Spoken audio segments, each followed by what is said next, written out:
G'day guys, how are we? Welcome to Talking Boxing. It is Monday, March the, March the 6th. Just had to double check that one. So welcome to the show. I got a big one. It is officially fight week, and what a week it is going to be. We've got two big shows this week, obviously capped off with the biggest that we've seen, I was going to say for a long time, but probably since October last year with George Kambosos and Devin Haney. This time it is Tszyu up against Tony Harrison for the interim WBO, we'll call it junior middleweight, super welterweight, whatever you want to call it, title that's been vacated. Well, is it vacated or it's not vacated, is it? I think it's interim, which means Charlo's sort of on the sidelines and the winner that gets him. I think that's how it works, whatever. For the WBO super welterweight / junior middleweight title. So either way, it's going to be a massive week. We've got a big show, as always, got a few points there. But as always, this is your show. And it's up to you to decide what we talk about. So if you haven't been here before, make sure you put a comment, a question, whatever it might be, into the chat, and we'll discuss it. And as I said, I've got my own little agenda we'll go through as well, including, of course, the whole program for this weekend fight, not only with the Tszyu Harrison fight, but also the Brock Jarvis show that's on Wednesday night. Some news on George Kambosos. We'll go through the box rec schedule. If we get time, we might go through the world-rated Aussies, but also on the world scene. Davis Garcia, press conference this week. We've got Haney Lomachenko, what's going on there? What's going on with Fury Usyk? Canelo Riders on the verge of being signed. All these sorts of things that are happening at the moment that are coming on board. But either way, as always, a lot going on in the sport, both here in Australia, but overseas. So as I said at the start, fight week, Tszyu versus Harrison, and how good is it that over the last few years, there's been so many big events in Australia. We go back to, of course, 2017 with Jeff Horn, Manny Pacquiao in Brisbane. I suppose you could include the Horn Mundine fight. That was massive. Horns are after. They were the sort of, I suppose, a step down. But then you've had Kambosos and Haney, and now this one. So many big fights that have been happening over the last few years, and it's just great to be an Aussie boxing fan at the moment. And so many going on in the world. There's Andy in the chat there. How are you, mate? Like and subscribe. Yep, as always. So just on another note, on the other show this week too, we will be doing the boxing deep dive show on Thursday as normal. Tszyu won't be on the show. He'll be up in Sydney, of course, with Bo Belbin. But we will have myself and maybe Mike Altamura and Nick Noonan. Hopefully both of them. If not, we should have one of them. So, look, we'll always have someone here to talk boxing. But this is my show tonight and your show. So let's get into it. So the big show this week.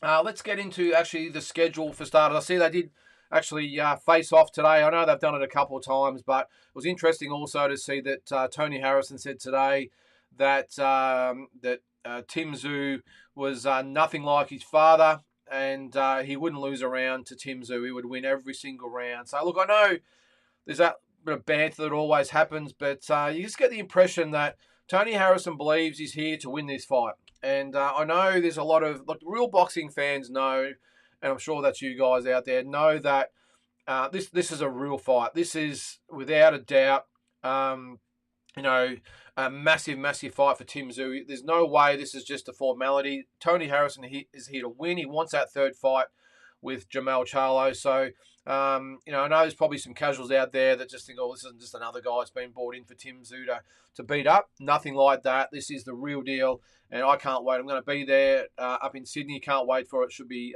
massive. Jules H, how are you, mate? Morning, fellas. I'm assuming you are in either the UK or the US, mate. So wherever you're from, welcome to the show. Again, if you've got a question there, Jules, make sure you let us know or a comment. It's been great getting a lot of really good messages lately. I will say before we get into the card, some really encouraging things which has been really good. And, there's been a few that have said, we want to come on, but we're not sure. Hey, feel free. As I said, this is your show, whether it be in the chat or on the on here with me. You can do that as well. I'll put the link in case anyone wants to come on. I know it's probably not the given thing, but I'm going to put it in there anyway in case anyone wants to come on and actually have a live chat. So Jules is going to kick things off with this week's fight. Tony Harrison has come across as a super likable guy in all the build-up stuff. Yeah, he has, Jules. And I probably wouldn't expect anything different from Harrison. If you've seen him in the fights, I know probably with Charlo, things maybe got a few heated at different times. But overall, who seemed to be a really good guy. And I think he's come with a good spirit. I think Tszyu hasn't really been sure what to make of Tony Harrison because, Tim's turned up to the press conferences and even online when they did the Zoom call or whatever it was, where Tim's shown up all business, and Tony Harrison has had a bit of a laugh, had a bit of a joke. Is heap praise on Tszyu, which I don't think Tszyu really expected. And as I said, I just don't think he really knows how to react because we all know in these instances that the trash talk gets going and it's pretty predictable. But in this one, it's actually it's quite not the norm, I suppose you will. I'm sure that'll change at the weigh-in on Saturday, and then of course into the fight on Sunday. But it's been interesting. But I'm with you, Jules. Has been super likable, and doesn't change the fact that I obviously want Tim to beat him. But it's good to see that. Look, and I think that the thing is here, guys, and this is probably where you see a level of maturity in someone like Tony Harrison. He doesn't have to come and talk shit. He doesn't need to push and shove and do what some of these other guys do. He's got the runs on the board. He's got credit. He doesn't need to puff the chest out and start something like some of these other people do. And I think it comes down to, a lot of these other guys are insecure, and I think they have to do that to build up either themselves or interest in the fight. Tony Harrison knows he's here. He knows that Australia's going to be watching this fight. He doesn't really need to build it up. He knows Tim's going to do that himself. So he's just here for business. He has nothing to prove to anybody except himself and, of course, to Jamal Charlo in his mind. But I just think it's a breath of fresh air to see someone like Tony Harrison come into town and not get involved in all that stuff. And I think I can't speak for everyone, of course, just myself, but I just think a seasoned boxing fan, they've seen that over the decades, and it just gets a bit old and tired, I think, after a while. And we saw it actually go to really bad depths when recent with Caleb Plant and David Benavides, when it actually got really, really personal. So anyway, I'm with you, mate. He has been a breath of fresh air. What's Andy say there? Tony, what's it say? Tony skills pays the bills. Harrison, sure didn't come to lie down, will be Tim's biggest test of date. Yeah, no doubt, mate. It will be 100% Tim's biggest test. It will be. And regardless of the result, look, Tim could come out and wipe him out in 3 rounds. Who knows? But I just think by his record, his resume, and everything that you judge a fighter on, Tony Harrison is the real deal. He's coming to win. And I think everyone that's going to be in attendance and watching on TV are going to be in for a treat. So if you're not sure about if you're going to get the fight, get the show, because not only the main event, obviously we're all there for that, but the undercard is just going to be huge. It's going to be great.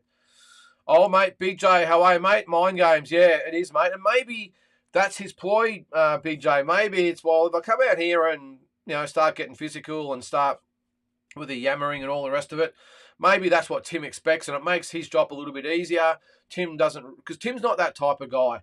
But you get the impression with Tony Harrison here, who hasn't done it. As I said before, Tim's not quite sure, well, should I do it or shouldn't I do it? Should I shake his hand? Should I give him a hug? He's a little bit unsure. So those types of things can make a difference. I would think that Tim, look, he's been around boxing his whole life, around his dad, of course. Glenn Jennings has been there. His trainer Eagle's been there. His whole team have been there so many times. So I think they'd be keeping Tim nice and grounded and just saying, Tim, just don't let yourself get caught up in this. Do your thing and stick to the plan. So that should be really entertaining in the last few days before the fight. G'day, Paul. How are you, mate? That's Paul Camilleri. Lynden, hard to hate Tony. He's funny and very cool, but still want Tim to knock him out. I think you've just put it perfectly there, mate. I think everyone's the same. And look, it's nothing personal. It's just business. And look, end of the day, we're Aussies. I'm sure you guys from overseas maybe think differently over there, probably see it a little bit more neutrally. But of course, we want our guy to win. It's just like if you're in England or wherever. So, but yeah, look, as I said, I just think it's great that Tony Harrison's come here. The ultimate professional. He's just coming here to fight, to win, and get that shot. He's probably got millions of dollars in his bank account. He's got nothing to prove, as I said. So, but look, it's just going to be a really fascinating week, fight week. As Team Batman Boxing says there, how are you, mate? Big fight week. Yeah, you just love fight week. Monday comes around, and today we saw them on the Sydney Harbour. Probably more. Wasn't, I think, a real formal type of affair, just on the back of a boat, so I'm not quite sure what it was, but it was the official sort of fight week launch, and I thought it was awesome. And that's probably another thing you got to really give it to No Limit too. I know they probably take a lot of it from the big promoters overseas, but I really like the fact of bringing that here to Australia. And and even with the recent Cambosa's Haney fights, it was obviously a massive event, especially the first one. But we didn't have, after the initial announcement of the fight and the press conference and everything else, there wasn't this type, I don't think, of real buzz and really trying to get things going on the Monday. It will obviously be crescendo into Sunday. So I like it. And I really just love the fact that No Limit are not only coming up with their own ideas and concepts, but they're also taking it from overseas and bringing that big fight atmosphere to Australia. The only thing they didn't do, as I said last week in both shows, I had to say it. I would have loved to have had the Brock Jarvis fight card on the Friday night. Would have been great. So, or even Saturday night would have been awesome. Big J, when you're heading to Sydney, Lynden, I'll be going on Friday night, mate. So I'm heading up. I think the plane leaves at 7 p.m. Melbourne time. I think Sydney's the same time, isn't it? Yeah, so 7 p.m. Melbourne time, and then we're hightailing it home after the fight on Sunday at 8 p.m. So let's hope it's not a real long day. I don't think it will be. I think that they're saying the main event's going to be on around 2 to 3 p.m. Eastern time. So plenty of time to get out of there. Oh, that's interesting. Not a seller. Yeah, well, that's really surprising, mate. I'm not quite sure how many it holds. You can maybe fill me in there. I would think there'd be, 12 to 15,000 people thinking, maybe more. I'm not quite sure. I'm not familiar with the stadium. But we did discuss this, that maybe the tickets are a little bit expensive. And I've said on this show myself, I don't blame people for saying, yeah, you know what, shit. It's a Sunday for starters, so I've got to work the next day. I've sort of give up my whole weekend to go. Airfares are expensive, tickets are expensive. You've got accommodation, food, everything's very expensive, and it's not easy out there at the moment. It's hard time. So I don't begrudge anyone for saying, you know what, I think I'll just spend my $60 and put the feet up at home, have a beer, get a few boys over, and make a day of it. It seems to be the way it's going. But I think I've said before on this show, I don't think No Limit will be overly concerned about that, because I just think the way we're heading down the track, not just with boxing, but all sort of live events / sport, or especially sport, are going down that route where it's all about the pay-per-view numbers. So who knows, maybe in the future they might be scaling it down to 8 to 10,000 stadiums and getting all the money from pay-per-view, because that will dwarf the amount of money that from gate receipts, I would probably think. Zygmunt Krasinski, how are you, mate? Welcome to the show. Not only is the main event as good as it gets, they've really stacked the undercard too. Yep, certainly have. Especially with two 50-50 fights, them being Cohen versus Mahoney. Yep, that's Cohen Mazudia and Ben Mahoney and Isaac Hardman and Rowan Murdoch. If you're not familiar with these guys, if you're watching from overseas, look, these are four really good domestic fighters. And you talk, as you said there, that 50-50 fight. Sometimes you get the hot prospect will fight some journeyman or something. But the way No Limit do it, and this is one thing they do better, I think, than pretty much nearly all the other promoters in the world, even the top ranks and match rooms, Golden Boys.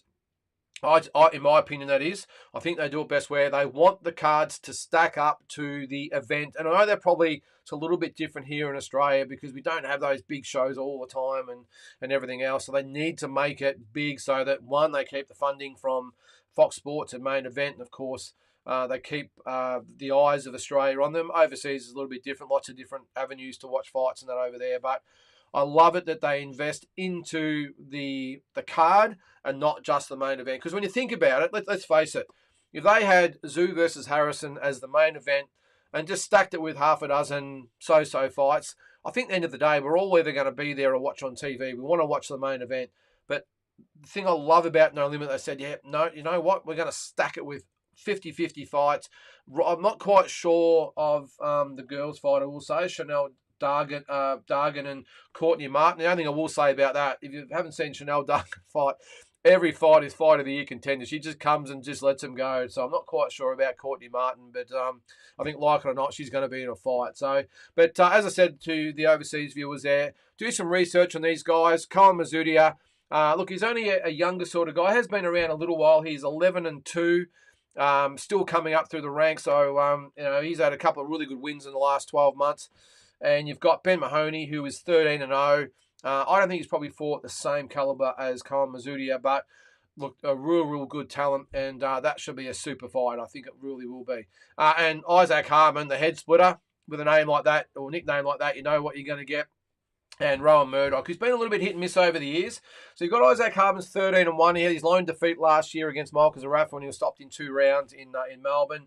Rowan Murdoch, on the other hand, 26-2, very experienced, and that should be a ripper fight as well. It's probably not the only 50-50 fight there either, Zygmunt. I think Sam Goodman, TJ Donaghy will be a good fight. I do get the impression, though, that Donaghy is probably on the way out a little bit, even though he's only 23-3. Sam Goodman, I think this is his time to shine, so I think that will be a good fight. And one that hasn't really been talked about a hell of a lot is a little bro, Nikita Tszyu. He's up against Bo Belvin. I know I've spoken about a lot because my co-host on the other show is Tszyu Brown, who's behind Bo Belvin. But look, don't sleep on Bo Belvin. I know he's prepared extremely well. Very good mindset. Tazzie's not taking him up there just to be the opponent, so I really think that that don't sleep on that fight either. While we're going on that, guys, I'll get to some of your other comments in a minute. What fight do you think out of those fights, besides the main event, is the fight of the night and could be a fight of the night contender or one that you're, apart from the main event, really looking forward to? Let's bring it up while we're going there. Let's go down. So you see the main event there, of course. Tim Tszyu, Tony Harrison up the top right here. So you got Sam Goodman, TJ Donaghy over 10 for the IBF Intercontinental Super Bantam title and the WBO Oriental Super Bantamweight title. As we said, Kyle Mazudia, 11-2 against Ben Mahoney, 13-0 for the WBA Oceania Super Welterweight. The WBA title seemed to have sort of slowed down a little bit. There used to be every half-decent fight in Australia used to be for the WBA Oceania. Now he's starting to get a lot of the IBFs and WBOs thrown in, so it's great. Paulo Alcuso, Unieski, Gonzalez, on paper, really good fight. Gonzalez 21-5. Has fought some very good fighters out there. Paulo Alcuso 3-0. In my opinion, 100% a future world champion. I think he reminds me, he's a bit of a mixture of Jai Apatara if you're thinking of an Aussie, but I just think he fights a lot like a Spence or even a Mayweather, just so classy and that sort of Philly shell type of defense. I just think he's great. Of course, Isaac Hardman, Rowan Murdoch, Nikita Tszyu, Bo Belbin, and as I said, Chanel Dargan and Courtney Martin. So which fight is the fight besides the main event that might be the show stealer? I think, for me, I'm going to go with Hardman Murdoch. I think will be the fight. Because the way I look at it is Isaac Hardman is very green, even though what's he 13-1, so he's had 14 fights and fought some pretty good fighters in here. Of course, he lost to Zarafa, but in the lead up, he fought some really good other fighters. So I think, I think he's a lot more seasoned than what we give him credit for. He's had a lot of MMA fights as well. Rowan Murdoch, of course, very experienced. So I think Isaac Hardman will do what he does. He'll try and knock Murdoch out. And I think Murdoch will probably try and make a statement and might actually stand and trade with Hardman a little bit too. So that's a fight I'm looking forward to that I think could be the show stealer. What do you guys think? We'll get on to some other things while we're going there, guys, until we get some comments here. We are about 30 to 40 seconds in front, by the way, because the stream thing tends to buffer so I don't stop and start. Team Batman Boxing says, I'm expecting a dominant performance from Tim. He probably stops Harrison. Okay. But if not, wins wide. I'll be betting on Tim just to win, plus a smaller bet on getting Harrison out. Look, I think, Batman, that Tim will win. I got no doubt. Well, I won't say no doubt, but I'm very confident that Tim wins. I think it would be a very big effort for him to stop Harrison. I know he's been stopped a couple of times. Of course, Charlo got him out of there, and I think it was 11 rounds back in... was it 18 or 19, I think it was. So yeah, look, I think he's definitely capable of getting Harrison out of there. But my tip is that he wins by a good, solid decision. I think a unanimous decision. That's what I think. So, old mate Big J says, what do we got there, mate? I'll bring that up there. Jarvis Carr would have zero chance against the footy games for viewership. Okay, all right, mate. Yeah, it's probably a good call there, mate. Yeah, I forgot about that because the NRL started, I think, last week, didn't it? So I think the AFL starts the week after. So that's probably what I'm thinking of. I forgot, as I said, that the NRL started. So yeah, you're probably right. Not a bad idea to have it on a Wednesday, maybe Thursday. Is there Thursday night games in NRL? I'm not quite sure.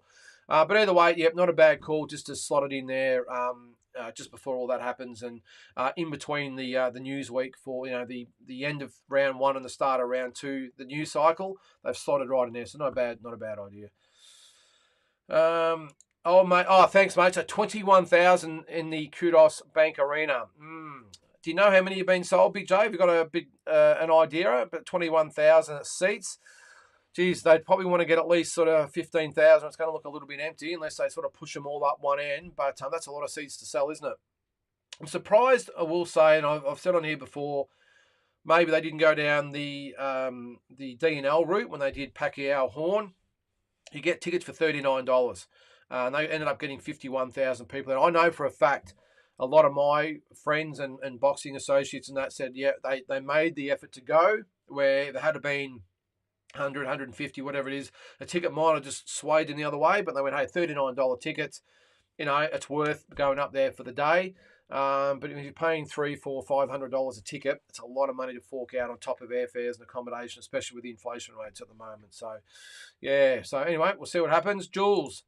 Undercard was already stacked, but Mizudia versus Mahoney just got more interesting with the Mizudia now ranked 13 by the WBA. I did see that, Jules, and congratulations to him. Good effort. How do you rate these guys? As I said before, Jules, I really rate both of them. I'm not quite sure they're at the world level, I'll be honest. But look, these doubts always come up against no matter who it is. I have my doubts about George Kambosos at some stages, so because you got to judge them on where they are in their career. Now, both of these guys haven't fought outside of Australia. Maybe whoever wins this fight might then take the next step. I'm sure this might be a bit of an elimination fight for No Limit to see who maybe gets one of their Fox Sports headline fights or whatever it might be, and maybe they bring in an import, whatever it might be. But it's hard to rate these guys at the moment because while they've had good domestic fights, neither one of them have had anything international. So until that happens, I would probably just reserve judgment. But both look great talents, Jules. Both got a lot of potential. And I think, as I said, the winner of this fight, is really on the way to maybe this is for a regional title, but maybe something a little bit more above that. Especially Mizudia. Now he's ranked number 13 by the WBA. You only have to be ranked in the top 15 of one of the sanctioning bodies to get a voluntary defence. And looking at the ratings at the moment. So what is he? He's super welterweight, isn't he? So obviously that's not going to happen because you've got a guy named Jamel Charlo and another bloke named Tim Tszyu out there, and maybe Tony Harrison. So he's with the WBA. So he's 13. It hasn't been updated. Oh, that's middleweight. Sorry, hang on, wrong one. WBA. So yeah, so number 13. I'll just bring that up there. If we get a chance later, guys, we'll have a bit more in-depth look at this. But yeah, so obviously Charlo's there, but who knows? Maybe. Depending on what happens with this fight, Charlo vacates and goes up. Maybe Madremev and Sorrow fight for the vacant title. In 6 months' time, he's getting another, or 12 months' time, he's got a voluntary shot. You just don't know. And a lot of fighters, Luke Jackson got a shot. He was ranked in the top 15 with the WBO. Got a voluntary fight with Carl Frampton. It can happen. George Kambosos, I think he was number 1 with the IBF back in the day. But, you see what I'm getting at anyway. You just have to be in it to win it. And remains to be seen with these two guys, so we'll see. But out of the card as well, we'll just quickly go back up there. So I think if Goodman if Goodman wins, he could be in line for some big fights down the track, like a Liam Wilson. Who else is in there? Paul Alcuso, probably still a little bit green, but this guy could have 6 fights and be ready. Who knows? Hardman, Murdoch, I think both of those guys got a little bit more work to do. And Nikita Tszyu, I still think, is probably about 10 fights away from, if he beats Bo Belbin, of course, 10 fights away from being anywhere near probably, stepping up to any sort of level. So, Adam Kelly, how are you, Adam? Thanks for joining in the show. Evening, mate. How are you? Not long now? No, exactly, mate. Looking forward to it, as I said earlier. Can't wait. Haven't been to a big fight since September last year with Canelo and Triple G in Vegas. So really looking forward to. Actually, no, sorry, I take that back. I went in October to see Kambosos and Haney, but either way, looking forward to just a massive Aussie fight. Can't wait. Jules says if Akuso can finally be tested, it'll be fight of the night. Yeah, look, you're right, Jules. Like Gonzalez can fight. The only thing I worry about that gives me doubt is that they've brought him in to fight Akuso. He's only had 3 fights. Do they know something we don't know? Is he had a limited camp? Is he, you know what I mean? Is he a bit jaded? Is he coming over here to win? I think if he was, prime, he could give Kuso a really good fight. But who knows? Maybe he is primed, and No Limit are backing him in to beat him, and that'd be great. I just get a bit dubious sometimes when these experienced guys come over for these cards. I don't know. Hopefully I'm wrong, but I think if the right Gonzalez turns up, mate, he definitely will give Akuso a very, very good fight. Big J says Hardman versus Murdoch could possibly be a KO of the year contender. Excuse me, but Goodman versus TJ is the best on the undercard. Yeah, it hasn't really got a lot of attention, hasn't it? Big J, the Goodman TJ fight. Everyone's sort of been talking about, of course, Hardman Murdoch and also Mazudia Mahoney, and also to some extent Nikita Tszyu and Bo Balbin. So, but I'm with you. I think if a prime TJ turns up, and I'm sure he will. I mean, the guy's a former world champion. I'm sure he will turn up. That could quite possibly be fight of the night outside of the main event. So we'll see. Jay Brown, how are you, Jay? I would have liked to see Nikita on the Wednesday card and have two Tszyu headliners. Yeah, that wouldn't have been too bad, Jay. And when you think about it, I've always been a little bit apprehensive or dubious or whatever you want to call it about having two brothers on the same card. Now, I promoted the Maloney boys for, I think, 8 or 9 shows. And I remember just thinking, geez, I really hope something, because I used to take it in turns of being main event. So Jason would be one, and next fight they'd swap, and Andrew would be the main event. Used to always think to myself, geez, if something happened to one of the young, or the brother that was on earlier, I was going to say younger brother, the twins, of course, but if one of the brothers was on earlier and maybe got knocked out or hurt or whatever it might be, how would that affect not the older brother, the main event brother, is what I'm trying to say. So I'm with you, Jay. I think that actually would have been not a bad call. It's only, 3 or 4 days apart. Maybe Nikita and Bo would have been a great main event for the Wednesday, or even co-main event with Brock, and then had Tim on the Sunday. Had a bit of clean air between them and not really have to worry about each other. So, look, No Limit have obviously got their own reasons for doing it. I don't think having Nikita on the Tszyu would sell any more pay-per-views or get anyone extra to the show itself. So they know something we don't, Jay. But I'm with you, mate. I would have preferred to see that myself. Bo and Nikita, whether it was the main event or co-main. I would think that, so who's Brock got it? What's his name? Marlon Panier-Mogan. I think maybe if Nikita and Bo had been main event and Brock and Marlon as the co-main, would have been a little bit better. But as I said, they've obviously got their reasons for doing it. Thursday night NRL. Okay, yep. Sorry, mate. I don't really know the NRL schedule, but that 100% makes sense to do it on the Wednesday. And if it all comes down to that, it's a great time to do it because you've got Monday and Tuesday is the wrap up of last week's games, and then they have that little gap in between, and then Thursdays when the teams and all that come out for the weekend's games. Of course, they have the Thursday night game, as you said there. So perfect time. A big week for sports fans, isn't it? NRL, not the AFL. That's the week after, but yeah, massive week for sports fans as always, of course. Big J again. All the ringside seats and outer rim are sold.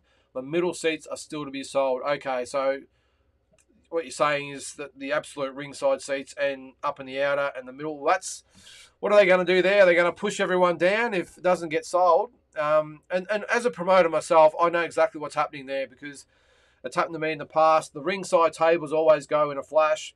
The outer go really, really quick as well. And like what's happened there, like you might have $100 for the outer and you might have $250 for the ringside. And that sort of 100 to 250 range is very hard to sell. They're the ones that always go last when the other one's already sold. So I think they will sell a few, but those middle seats are probably still worth $200, $300, $400. Fair bit of money to fork out. Especially now, again, I'm not sure it was you, Big J, or someone else mentioned a couple of weeks ago with the NRL situation. There will obviously be games on Sunday. I've got no idea who's playing, but will that take away a little bit as well? I was of the opinion that they did it last year with Cambosis and Haney in Melbourne on the weekend of the AFL, and they still got 43,000 people there, or 44, whatever it was, or 40 odd anyway, whatever it was. So, so I would hope that they would fill those seats, but geez, who knows? Jules again. If Nikita and Mazudia happen right now, who would you have? Ooh, I think I'd still back Nikita, Jules. I just think he's a great talent, just style-wise. Look, Actually, it probably depends what happens if it goes past 5, 6, 7 rounds, which I think it would because Mazzuti is a pretty durable type of guy and experience. What's he had? 13 fights. So, and he's been in a few 10-rounders as well. So, I'm just trying to think. I think I'd still back Nikita, Jules. I think I'd still back him if it went past 6. But having talked to Glenn Jennings about it, I would think he's at least 2 years away from taking any type of half-decent step, and I don't blame him. It's been 8 years since he's been out. I know he's been back 12, 18 months, whatever it's been. He's had 4 fights. But, yeah, why rush him? He's 24. Was he 24, 25? I think it is. So no need to rush him. Give him at least another year of 6, maybe an 8-rounder in there as well, and then step him up after that. So, all right. So now on that Brock Jarvis show again. I'll quickly bring it up. We'll go over that quickly. So Brock Jarvis, you can see there fighting. I'll just take that down, Jules. Fighting Marlon Paniamogan. So Brock Jarvis 20-0. Of course, he got knocked out by Liam Paro last time out. Marlon Paniamogan. Let's have a quick look at his record. I'll just take that off again. Sorry. Yep. So you can see there, his last fight he had a win over Jerwin Mahez. But you can see there by the record, not exactly a world beater. Lost to a 4-0 fighter before that.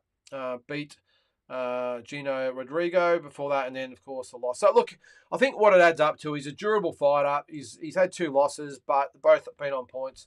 So I don't think we're going to be too hard on him. This is purely a comeback fight for Brock. So I don't blame anyone involved. At the end of the day, it's Fox Sports night. I think everyone's a boxing fan. Will be watching. It's Wednesday night. Nothing going on. Let's put the Fox on and look at the boxing.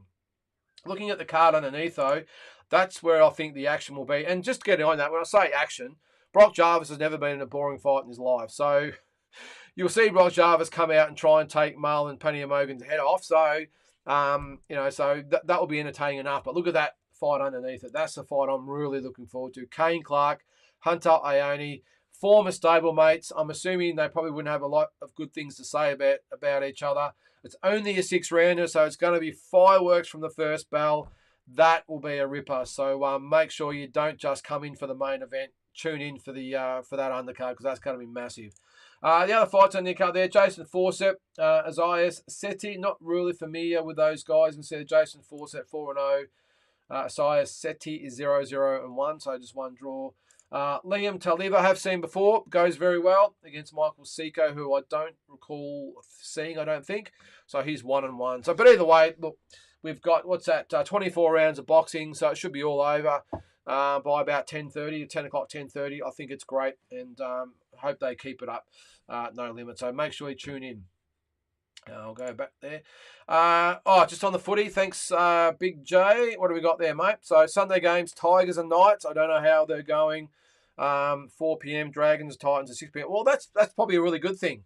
If it's at 4 p.m., the main event should be all done and dusted. Everyone should be in their cars or public transport out of there by 4 o'clock. So now, where do the Tigers play? Can you actually just let me know that? Can you, Big J? I'm not familiar with that.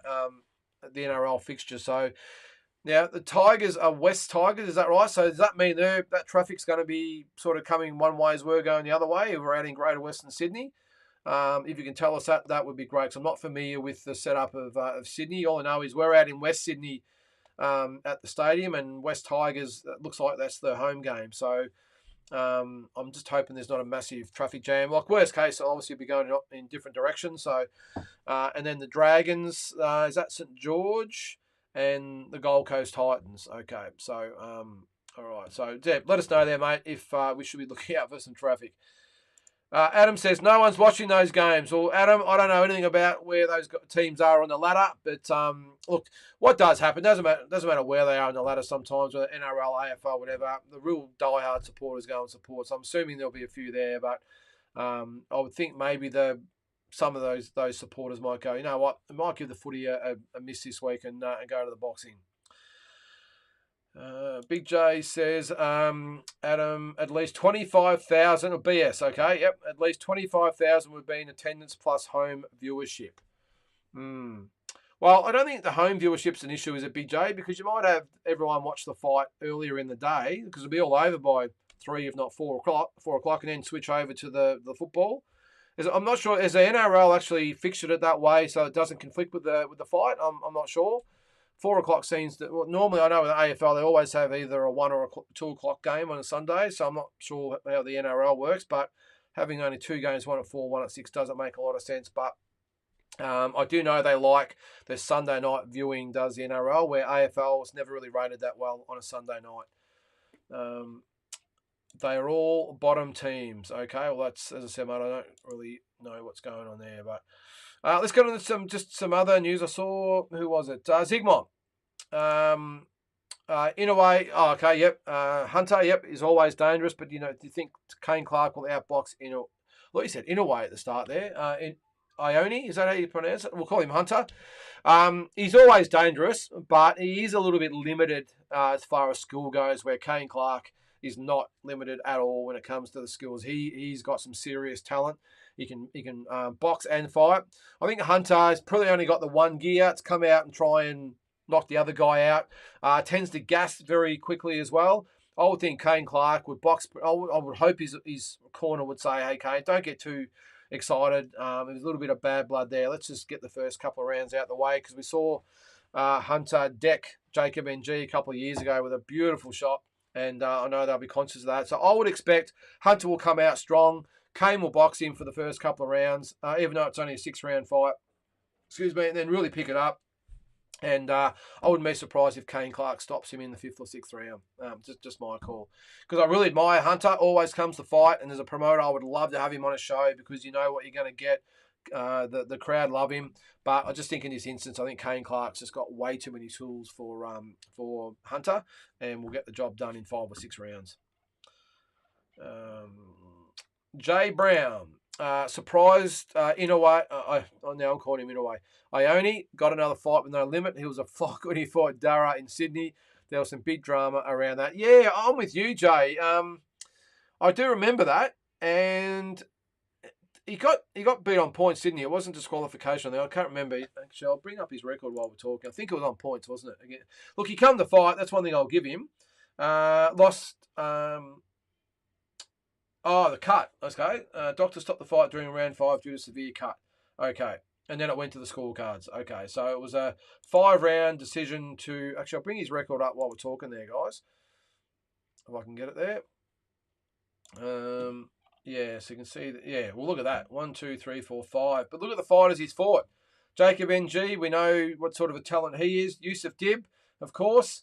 14-0. Riverdaz, I know we got stopped by Stevie Spark, but he's a very, very good fighter as well. John Manu, very, very good fighter. Didn't have much luck in his last fight, but a real good talent. And then Dara Foley. So it's not like he's fought nobodies. He's had some really good wins early, and then obviously he's lost his last few fights against quality opposition. So, but yeah, to answer your question there, Jay, you're right. He did have a bit of carry on after that fight, and there was a little bit of kerfuffle going on. And look, I think during the fight, I think he fought dirty. It wasn't a great. I don't think he really put himself in a good light. I don't think in that show, Jay. And I think I'm with you. I'm surprised they had him back. However, they want fights. And I think the other guy in that boat was Matua Mathieu. That's his name. The guy that fought Harry Garside. I think he was in the same boat as well on one of maybe Anzo De Carlo's shows as well. So, but I'm with you there, mate. There was some dramas, but No Limit still want to put on great shows, and that's a great fight. So maybe they forgave and forgot. Old mate Big J, Leichhardt Oval, Tigers, West Sydney. Dragons play at South Sydney. Sunday games have been like that for 5 years. Okay, so they're always 4 and 6. Okay, no drama. So, all right, so I'm assuming Leichhardt Oval's being in the West is out near Kudos Bank Arena. So, yeah, let's hope there's no traffic dramas.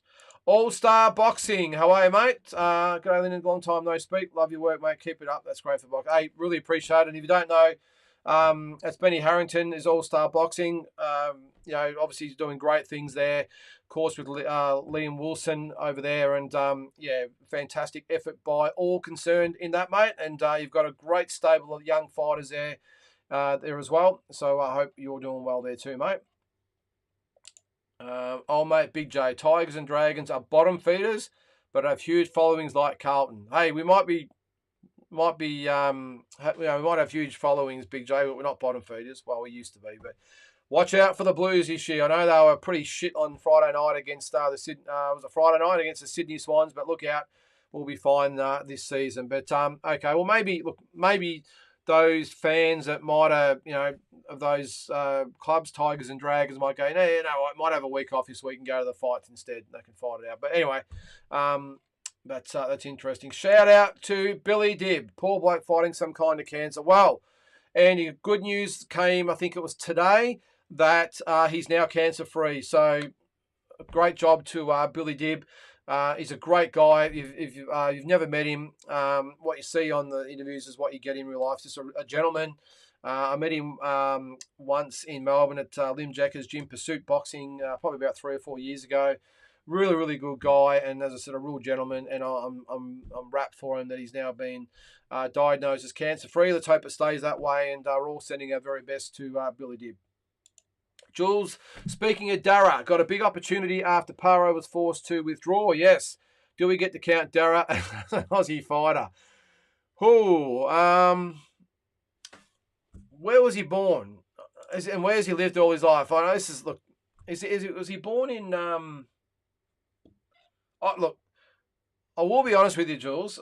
I'm not trying to beat around the bush here, but I'm just, sorry, he's obviously not on BoxRec on this page, but all the photos I do see of him, though, I will admit, Jules, is of him with an Irish flag draped around him. So if I see the Aussie flag there at some side, correct me if I'm wrong, if he's had it there, I'm not sure. But from all the photos I've seen, it's all about the Irish heritage, the Irish flag. It tends to be a bit of a Conor McGregor type of instigator. So I don't know. If he was born here, no drama. But if he's another fighter that was born in Ireland and has just based himself here, I don't know. It's a tough one. How long's he lived here for? I don't know. But I'm not going to answer that, Jules. I always get in trouble when I bring up Costa and Dennis Hogan and these types of guys. So, and yes, amazing news for Billy. And yeah, fantastic news all right there, Andy. So, all right. So that's that one. So, I'm sure, I think you guys put in there what fight you're looking forward to this week. As I said, I'm looking forward to, I think I said Hardman and Murdoch, so let me know. On to the other news, guys. Not sure whether you sent it over the weekend. I don't think it was not streamed or anything, but did you see Alex Winwood? He fought on the weekend and had a 4th round knockout of Thibaut Mona Bessa. It was on the Dragon Fire show in Perth. This kid is serious talent. He can fight. Mona Biso, I think, was ranked at one stage in the top 15 or something, one of the world organisations. Well, Alex Winwood made absolute mincemeat out of him. And Dragonfire, love the guys over there. Of course, they've got a very long history with Tony Tolge and Angelo Hyder.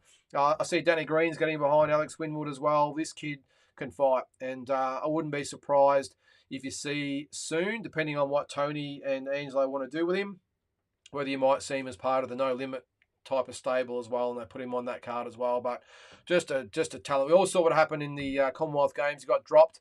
Good shot he got dropped with. Got straight back up, and the referee waved it off. It was ridiculous, and you got a feel for him in that instance. But look, he's dusted himself off, come back, and yeah, he's got a big future in front of him, and I don't think he's going anywhere with Tony and Angelo. I saw the picture of Tony with him on his shoulders. He loves to do that with the Maloney boys, of course. But yeah, keep a look at this guy because he's some serious talent. All right, old mate Big J's Irish born. Okay, then he's Irish. That's what I'm going to say. He's Irish born. I know he lives in Australia, but he's born in Ireland. He's got the Irish flag over his shoulder, and every opportunity that he gets. And until I see that Aussie flag there, then he's Irish. Looks like a really good guy, by the way. But yeah, look, doesn't take away what I think of him. I love him as a character. I think I'm really respecting that he's gone out of his comfort zone on really short notice to get over to England to fight. Who's he fighting? Davies. Robbie Davies Jr., was it? Is that his name? Or Gary Davies? Robbie Davies, I think it is. So all the best to him. I think Ben Subbers, his trainer, of course. So all the best to the guys over there. I think they fight next weekend as well. So we might have a chat about that next week. But yeah, look, I like Dara. Always comes to fight. And this is his opportunity. He's been ready. I say it all the time. You have to be ready. And when the call comes, you jump on a plane and you're going, none of this, well, I'm overweight or I'm not ready. you have to stay ready because that's what happens. This could be an opportunity for a lifetime for Dara. Wins his fight, and then who knows what can happen. So all the best to the guys over there, Ben Sava and Dara Foley. Winwood, bloody hell, like Liam Wilson. Yeah, he is, isn't he? He's a little killer, is Winwood. Look, the opposition will obviously start to rise, and you probably sort of find. I remember watching the two Maloneys when they first started their careers. Were little buzzsaws the same. They were just battering everybody, and then obviously when the competition rises, they had to sort of stop and just slow down a little bit, pick the shots, and now they're killers in a different way. They just break you down. They used to just blow you out. Now they break you down. And I think Alex Winwood will be in the same situation. I think they'll want to get him, 5 or 6 good wins under his belt. And pretty good guy to fight. Only his second fight or first fight, whatever it was. So look, as I said, he's going to be a great talent. And you put him in with like a Liam Wilson, a Sam Goodman, these types of young kids. I know they're a little bit older than Alex, I think. But geez, we've got some just little buzzsaws out there at the moment, and just another one to add to the mix of Aussies that are going to be hard to beat in another couple of years. Jack Dilks, welcome to the show. How are you, mate? And haven't seen his videos. Check out the latest one. Tribal Mentality.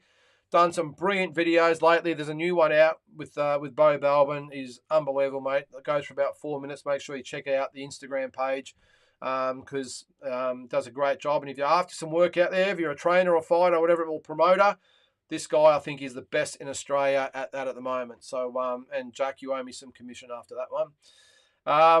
Ripper Performance, do we like how quick this new generation is moving, or are we more of a fan of the Glenn Jennings style of management?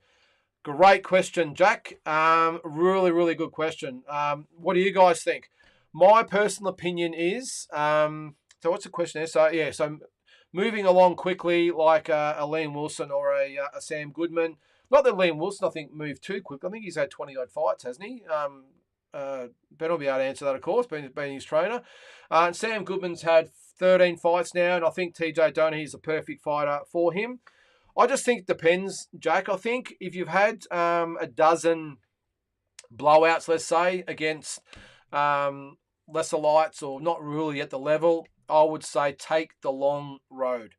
But if you've got the talent like a Goodman or a Wilson or one of those types of guys, obviously Cambosis came through as well. When you've got those types of talent, and Akuso's in the same boat, if you just know they've got that world-class talent, they just need fight to get in them. I think it's then picking the right fight for them, and you can see what they're doing with Akuso now.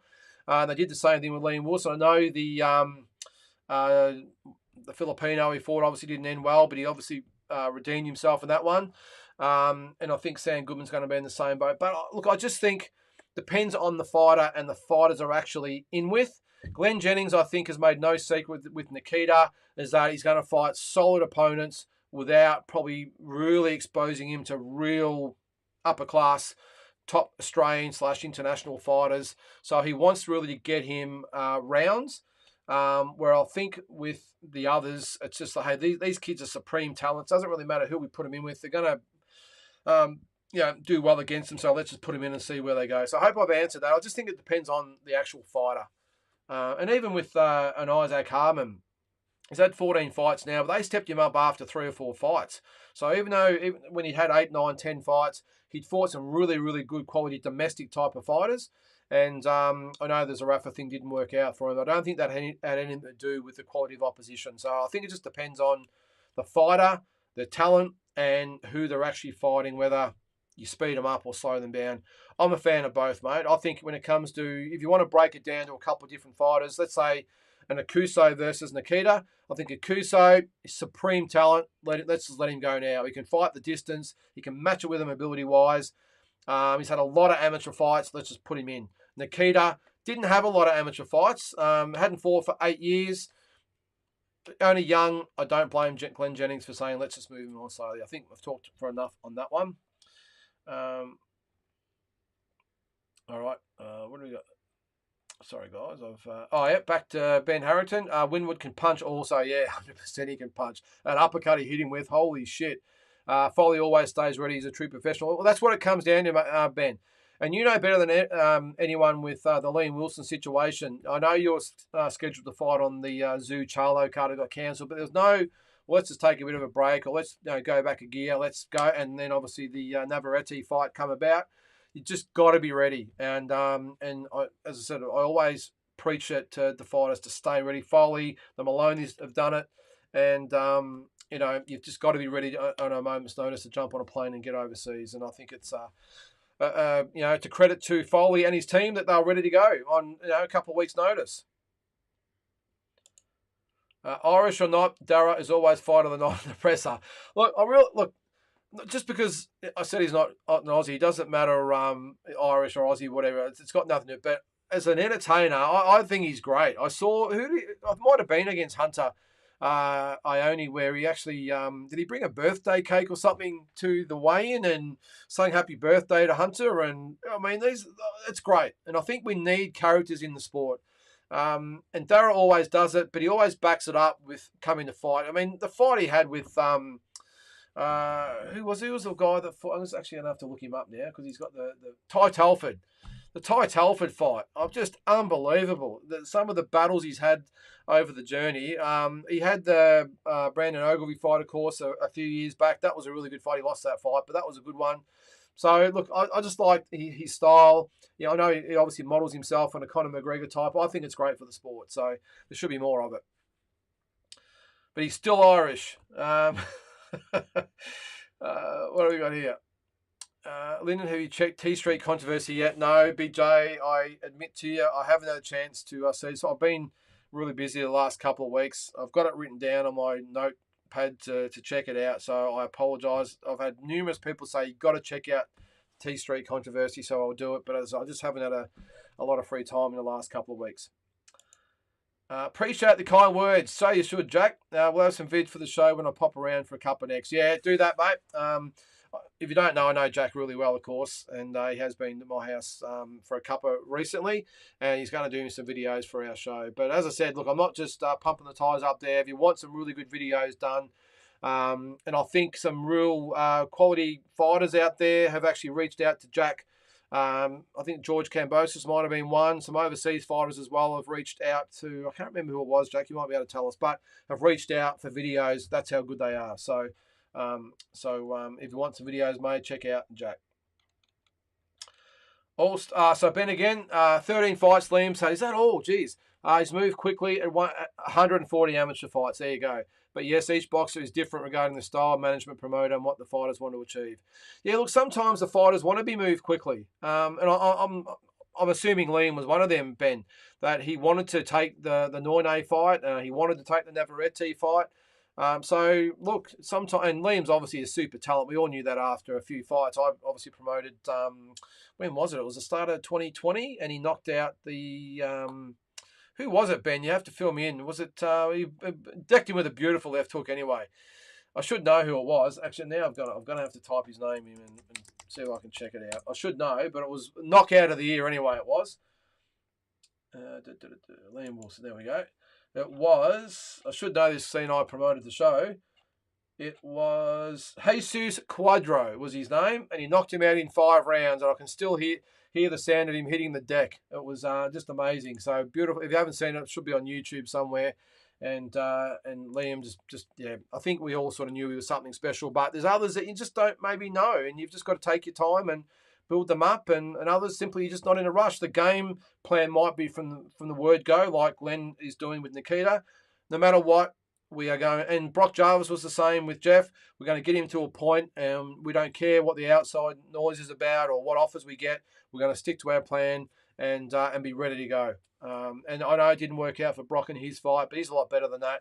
He got caught cold, and I'm sure he'll come back a better fighter. But I'm with you there, mate. It just depends on the fighter, the management, skill level, opportunity. Sometimes you might not be ready. We've seen it in the past. And a big opportunity comes out of nowhere. Jeff Fennick, world title fight after, 6 or 7 fights. Jeff Harding after, 14 fights? Jeff Horn after, I think, 17 fights. The opportunities come. You just got to take it sometime. Liam, world title fight.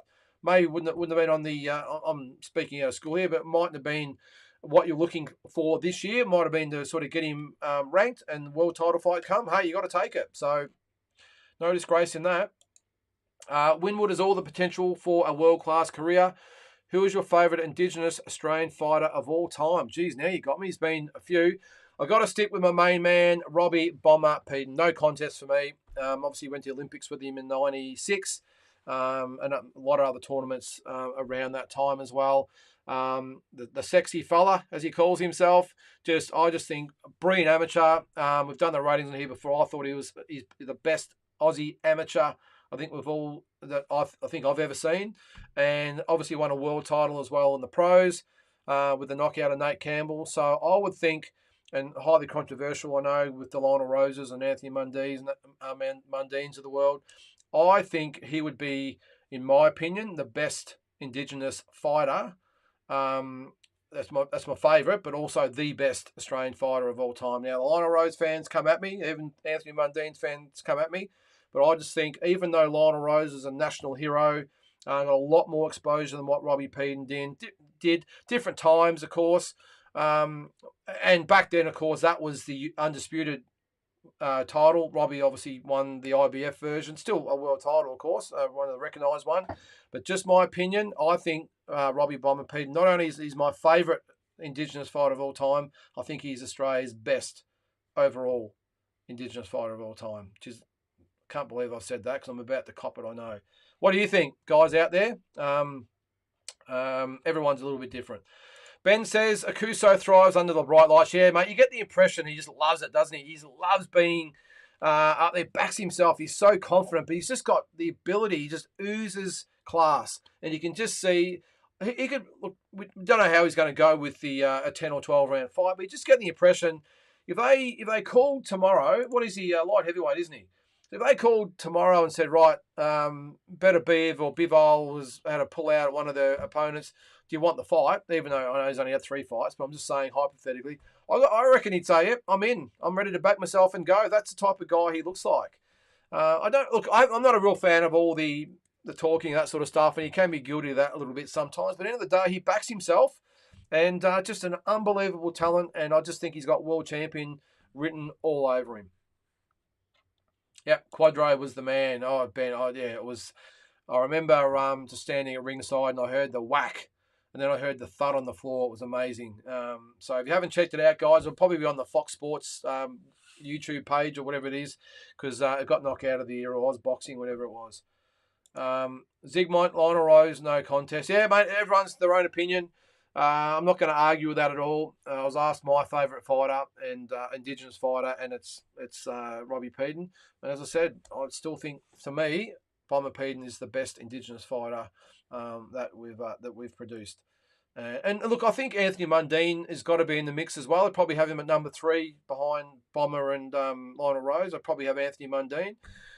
I know he got rubbished a lot, Anthony, for his mouth and the ex-rugby player and stuff, but you've got to give him so much credit. He put the rugby career behind him and had, what he had, a 19 or 20-year pro career.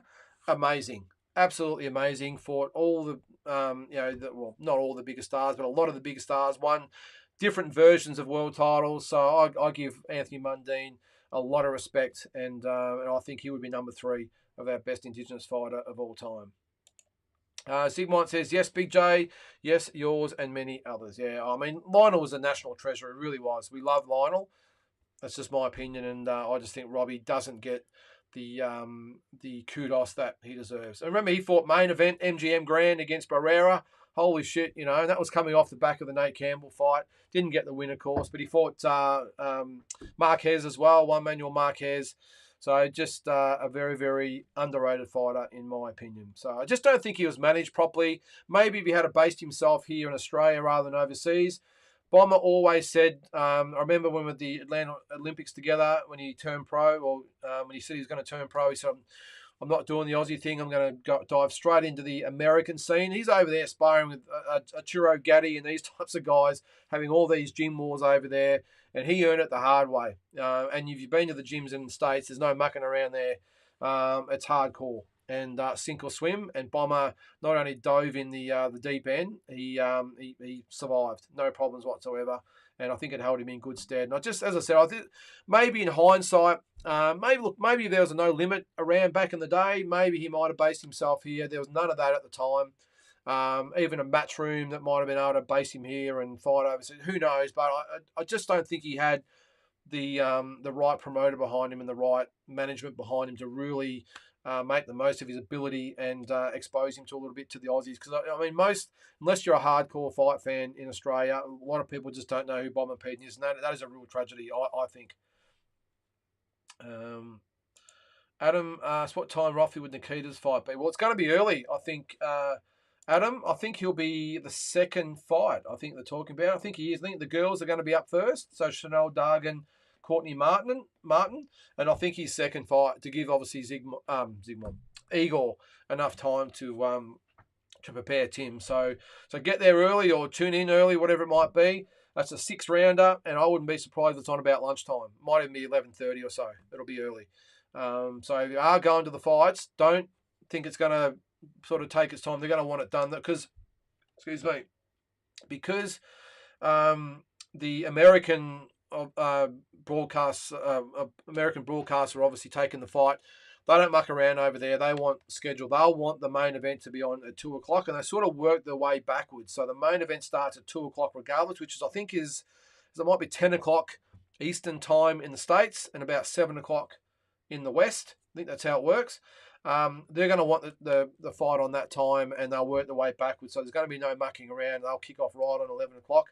And although having said that, you've got 4 10-rounders before you think each fight goes for 45, 50 minutes. So I don't know. I don't know how they're going to sort of get it done in time, but they obviously know what they're doing. Uh-oh. Big J's putting me on the spot here. Who's your Mount Rushmore of Oz boxing? Ooh, there you got me. How many? We'll say, is there 5? We'll say 5 fighters on Mount Rushmore. But now you're going to get me to explain why I'm not going to put Tszyu on there, Big J. I've always said from the word go, I take Tszyu out. He's one of my favourite fighters of all time. Don't get me wrong, but the fact remains he's a Russian fighter, had all his amateur career in Russia, based himself here for his pro career, and then went home. He's a Russian fighter that was based in Australia. So let's just get that right from the word go. All right, 5 fighters. I would have Jeff Fennick. I would have Lionel Rose. Now, even though he's not my favourite and I thought Robbie was a bit better, I just think Lionel, as far as an icon of Aussie boxing goes, he would have to be up there. Johnny Famechon would be another. Geez, now you got me for the other 3. I was going to say maybe Lester Ellis, but we've had so many Aussie. Oh, look, do we have a Dave Sands up there? I'm just trying to think of all the Aussie superstars. I need Mike Altamura on here. I think definitely Jeff Fennick, Famo, and Lionel Rose for the top 3. I mean, maybe a Les Darcy, but I've been asked before about Les Darcy, and I can't comment because no one's really seen much footage of him. We're going by box records. Who knows? They could be made up. There's no actual records back then. So, and there's real no footage of him actually fighting or much of it anyway. So, I don't know. But as far as, depends, let me just rephrase this whole thing. So, it depends on whether it's the top 5 greatest Aussie fighters that should be up there or the top 5 icons of Australian boxing should be up there. Because if that was the case, Les Darcy would probably be up there. It would be Jeff, Lionel, Famo, Les Darcy, and I'm just trying to think who would be number 4. Give me some ideas here, guys. I would maybe, I don't know, bits Lester. Just trying to think who was some of the other. See, Jack Carroll's in there as well, but no one really knows who Jack Carroll is. I'll get Mike Altamura on. He'll tell you all about him. I'm just thinking of the icons of Aussie boxing. Maybe a Lester, or even if you're looking at the most talked about fighters, maybe it's a Mundine or Danny Green. I don't know, but definitely those 4. Let's just say Famo, Jeff, Lionel, and Les Darcy would be the 4 that would probably be up there as far as being, known fighters of Australian boxing. Jeez, you got me on that one. For 4 fighters, yeah, okay. Rose, Fennick, Mundine, Susie Q. Jeez, okay. Okay, well, you got me on Susie Q. What do you guys think? Susie Q. I'm not sure. I'll be honest with you, Big J. I wouldn't have Susie Q on there. Look, got a lot of respect for Susie. She's obviously done great things. Mundine, yeah. The only thing I say with Mundine though, BJ, is he didn't really win the legitimate world title. That's probably the one thing I wouldn't. I know he won an interim belt. I'm talking about hardcore world champion, and I think you got to have Johnny Famechon in there, don't you? Surely, I think. And Les Darcy didn't really win the world title. That was the Australian version of the world title. I don't know how it worked back then, but hey, mate, it's your call, and your Mount Rushmore. You heard who I'd have. Old mate Big J, Barry Michael or Robbie Peden. Who's the better super featherweight? In my opinion, Robbie Peden. Again, just my opinion. I'm pretty sure we did a dream fight between Barry and Robbie. Oh, no, I know we did Lester and Bomber in a dream fight. I actually thought Bomber would win that. I'm not sure whether we did Barry. I think Barry might have fought George Kambosos, actually. But I think Barry Michael, great fighter, but I think Robbie Peden is the better super. I think he's better than Lester as well, better than Barry. All great fighters. A mixture of resume and publicity, just like the president of the USA. Yeah, well, there is. Well, again, okay, if you're going on resume and publicity, it would definitely be Jeff Fennick, Lionel Rose, Lionel Rose, Johnny Famechon. Our first world champion, Jimmy Carruthers, could be up there. And, Les Darcy, I would love to see, probably the next run down on the maybe a smaller section of Mount Rushmore could be the Jeff Horns and Jeff Hardings of the world. George Kambosos, what he did was unbelievable. So, look, there's plenty out there, but yeah, that I think if you're going to go by that, I would have Fennick, Rose, Famechon, and probably Darcy is the four most recognisable ones, and throw Jimmy Carruthers in there for the first world champion of all time of Australia. Mundine say boxing, good point. He did. If you're taking all that into consideration, mate, 100% he did. When he came around, there was nothing happening. We're on the Costa was obviously still around at that stage, but he was off probably more in the States at that stage, probably fighting more over there. I know he did fight here a couple of times, but mainly based in the States, where Mundine came in, and just the attention, there was a tidal wave of attention. And the thing is, too, it was that perfect storm of Danny Green coming at the same time. And you could just see there was that collision course that was going to happen. It was once in a lifetime type of thing, but once in a generation type of thing. You had Anthony Mundine, the outspoken, brash sort of fighter. Then you had the Danny Green thing, and like it or not, we had the black versus white thing as well. We can dance around it all we want, but that was definitely a factor. And all the perfect storm came into it. Everyone loved Danny Green, and that perfect storm of personalities and race and you name it, the way they conducted themselves, two different types of fan bases. Mundine was more the American Australian type of setup, a bit more the rap sort of and the entourage, all that sort of stuff. Danny Green was the typical Aussie sort of guy. So look, all I can say is that at the time when those guys come around, I know you said Mundine saved boxing, but you got to have a dance partner in there as well. And I think Danny Green was it. Would Anthony Mundine has been as massive if Danny Green wasn't around? Yeah, maybe. I think on the other hand, Danny Green might not have been. I think Mundine was his nemesis. But I'm with you, mate. I think at that time he definitely saved Aussie boxing. That's for sure. Mundine definitely resurrected. Yeah, he did, Andy. Look, Australian boxing. You got to remember too. If you don't, what was it? 20 years ago, 23 years ago, he turned pro. This is before you could have the pay-per-views at home. Every pub, a bit like when Fennick was around and Costa, of course. Every pub and club was packed to the rafters. I know a lot of people wanted to see him lose, but that didn't worry Anthony Mundine because he made millions by piggybacking off that. And as I said, when Danny Green came into the on the scene as well, it was just one of those things that it's very hard to put together. Maybe the modern day one might be Tszyu and Michael Zerafa. It happens. I think definitely Mundine and Green was bigger, no matter when and what happens with Tszyu and Zerafa. I still think Mundine Green was the bigger fight, just for a lot of different reasons, and it wasn't just about boxing, as we know. Big J, Susie Q, best female ever, has to get a mention. Yeah, look, the only thing I will say, Big J, is that look, she's obviously the best, in the female thing. But when the only thing I will, and I love Tszyu. I've promoted her in the past as well. But when Tszyu was around, a lot of those fighters of that time, the pool was very shallow. We can't dance around it. It was a lot shallower than what it is these days. Now, would she excel these days? Probably most likely, but we don't know. A bit like the UFC. When Ronda Rousey was around, she was destroying everyone because the talent pool was shallow. That probably a lot shallower than what boxing was, by the way. But she got exposed later when, the real good fighters started to sort of come into Holly Holmes and not Misha Tates, but the the Lioness, whatever her name is. I wouldn't put Tszyu in the boat of Ronda Rousey, by the way, because Ronda Rousey was exposed as being a pretty average fighter. She just had the armbar and the judo skills. Susie Ramadan can actually fight. But I just think, would I put her above some of those male fighters? No, I just wouldn't. She did great. Good on her. She won multiple world champion. But I just think, as far as if you've got to be realistic about it and talk facts, I just don't think she can compete with a lot of those male world champions. I just don't.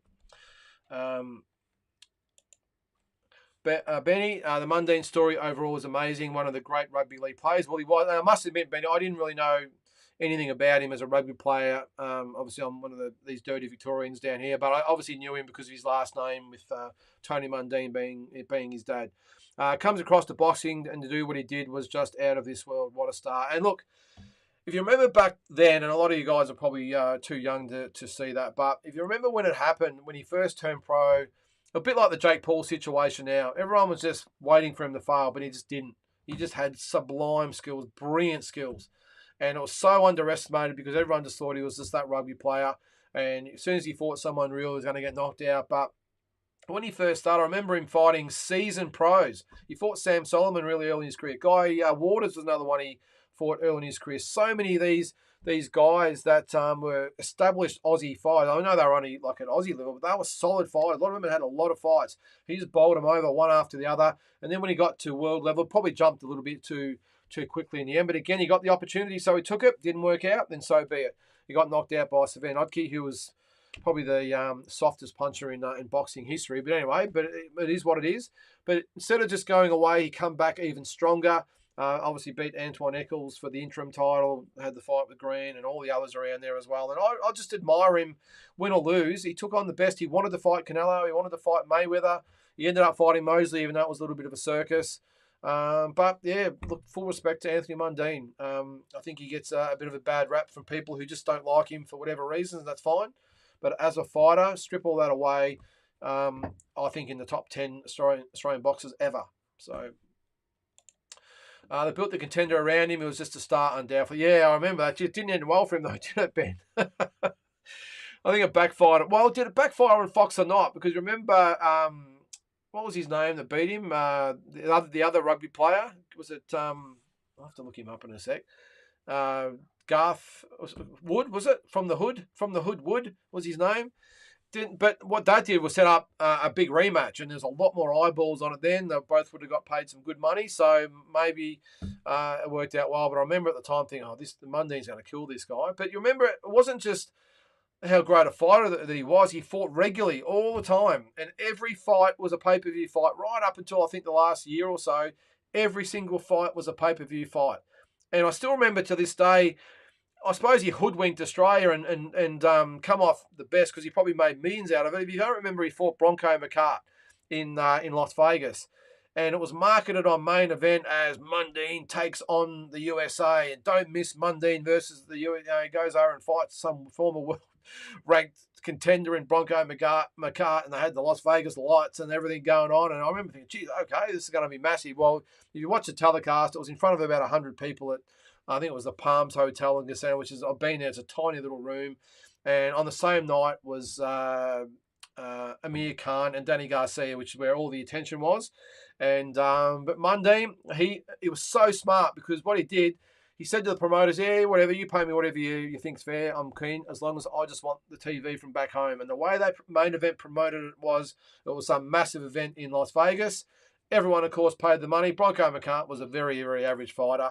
But Mundine, masterstroke, negotiated for all the TV rights at home and would have absolutely cleaned up. So full respect to him as not only a fighter, but a businessman, because The amount of money he would have made of that was ridiculous. Yep, Garthwood. G'day, Matt. How are you? G'day, Matt. Thanks for joining. I'm not sure you've commented before, but I appreciate it. Garthwood was his name. Now, I think he ended up fighting Sam Solomon too, didn't he? He got beat up by Sammy. Don't get me started on Sammy, by the way. He's fighting again soon. Sammy, please just retire. That's all I'll say. It's not good at the moment. What happened against Kamikayo? So please, Sammy, listen to those around you and retire. What else is going on, guys? You see George Kambosos. Looks like he might be fighting Maxi Hughes in May or June. It's for the IBO world title and an IBF eliminator. So there's talk that it might be on the Lomachenko-Haney card. Now, that's strange to me because I did hear from good sources that Jason Maloney's world title fight was going to be on the Haney-Lomachenko card, but now they're talking about maybe that being in Saudi Arabia, or maybe even New York was another one they were talking about. I don't really know about. I'll know a lot about Maxi Hughes, I will say, but obviously the IBO champion. So look, a good fight for George Kambosos anyway. I think I haven't got his record there, but Maxi Hughes. But look, from what I've seen, good, solid fighter. And if George wants to get back into it, I really like the fact they haven't thrown him in there with a Shakur Stevenson straight away. Get him a win or two under his belt, get the confidence back, get a bit more spotlight on him, and get obviously more rankings and that sort of stuff, and go that way. So good fight for him. But they're talking about May or June, and obviously Noonan Boy from Australian Boxing Central will probably be the first one to break the news. So we'll keep a lookout for that one. Onto the world scene, guys. Gervonta Davis, Ryan Garcia still hasn't got a venue. There is the press conference this week, March 8 and 9. They're going to do two. I think one's in LA, one's in New York from memory. But they are going to hopefully announce the venue because there's been no information about that or tickets yet. And what are we, 6 or 7 weeks out from the fight? So they better get a move on. So I'm hoping this week they announce at least the venue with tickets details to come after that. But yeah, Tank Davis and Ryan Garcia, I think they're going to really start to ramp things up now. It'll be interesting to see what the press conference is like. I'm sure there'll be a bit of argy-bargy and a bit of push and shove and all the rest of it. I'm sure they'll get worded up about to make it look like a show to get people talking. But all I'm interested in at the moment is where it's going to be held and what's going on with tickets. So, yeah, and I'm with you, Benny. I don't think anyone beats Shakur too slick. And I think if he moves up, geez, Haney or I suppose Lomachenko, either one of those against Shakur, what a fight that would be. It'd be absolutely massive. So, but you've got to get the impression that if Haney beats Lomachenko, you get the feeling that he'll move up in weight, and maybe Lomachenko will fight for a vacant belt. Maybe George fights for a vacant belt against Shakur. Who knows? But either way, I think Shakur, he'll be the new guy at 135. All right, thanks, Batman Boxing. Maxi Hughes is decent, but a fight Kambosos should no doubt win. Thanks, mate, because I don't know really anything about him. I did look him up on BoxRec today, but not just sort of look at his record and a few of his fights. But yeah, I think he's a good opponent for Kambosos from what I've seen. Good, solid guy that will hopefully give George some rounds and get George right back in the frame of things.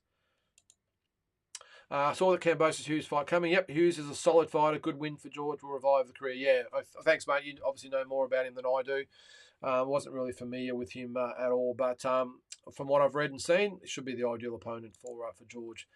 Shakur is superb. A problem for anyone at 135. I think he's more than a problem, Batman. I think he's going to be the man. Be interesting to see what happens with the Lomachenko-Haney fight, especially if Lomachenko wins, you'll probably definitely see Haney move up, or will we? Will he want a rematch? Whatever.